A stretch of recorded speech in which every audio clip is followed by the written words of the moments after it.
Effectivement, le but, là, je veux dire, on se réunit tous ensemble. Le but, c'est des rencontres, des échanges. Je veux dire, nous, on est allé au Sénégal.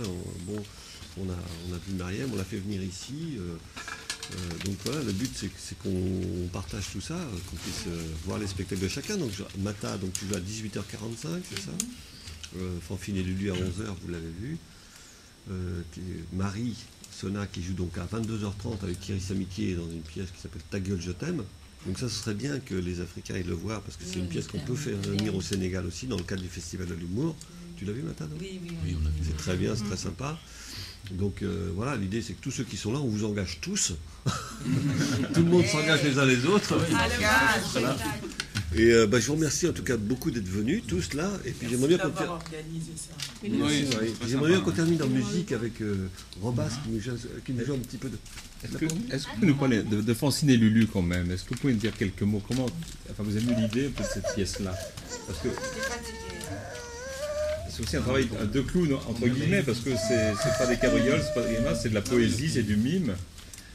Oui, ça fait effectivement avec Jean 7 ans qu'on travaille le clown. Enfin, les personnages qui sont dans ce spectacle existent depuis 7 ans. On participe à plusieurs spectacles, notamment un spectacle d'improvisation qui a pas mal tourné un peu en France.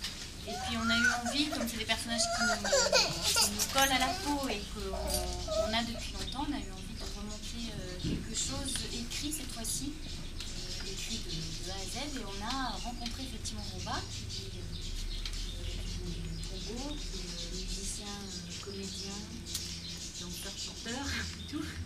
On l'a rencontré l'année dernière à un festival près de Lyon.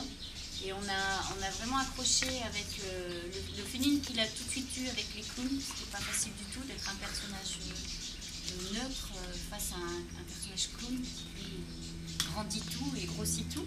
Et ça a été une très belle rencontre du coup, qui a vraiment nourri la création dès le départ. On s'est mis à tous les trois, avoir envie de faire quelque chose à trois, nos deux clowns et sa musique.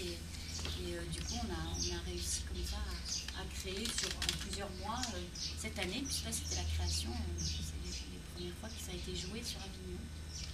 Voilà.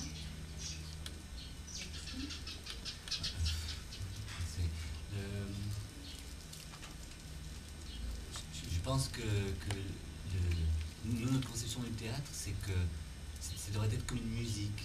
Une pièce de théâtre devrait être comme une musique, c'est-à-dire ça doit être compréhensible par tout le monde, quelle que soit sa langue, quelle que soit sa culture, comme la musique elle passe comme ça directement, quoi, sans passer par la tête. Nous, c'est comme ça qu'on envisage des choses dans notre compagnie. Et en dehors de ça, j'écris aussi des pièces, mais le clown me semble être le moyen le plus direct, en tout cas, de ce que nous possédons comme outil, pour parler directement au cœur des gens, sans passer par un système de culture ou de compréhension des choses, pas intellectuelle, pas par... Voilà, donc j'ai eu vraiment envie de faire ça et de créer une pièce qui puisse être vue par le monde entier. Vous allez dire, c'est ambitieux. Très bien. Mais il faut de l'ambition. C'est ambitieux, mais on a commencé par le petit village qui est Lyon. Lyon. Qui est un village. Voilà, mais je crois que il faut avoir cette ambition-là dès le départ. Il faut mettre des barrières, il faut essayer de les faire tomber. Voilà. Donc le clown pour nous c'est ça, quoi. C'est le cœur, c'est d'abord le cœur, c'est d'abord les tripes, les émotions, voilà. Que dire d'autre? D'ailleurs, ton cœur est très présent dans le spectacle. Hein. Ah oui, c'est important. C'est son centre. Si Robas joue des représentations, là, un autre spectacle, oui, on va parler un peu. Oui. Je devrais être sur scène d'ailleurs. Excusez-moi, le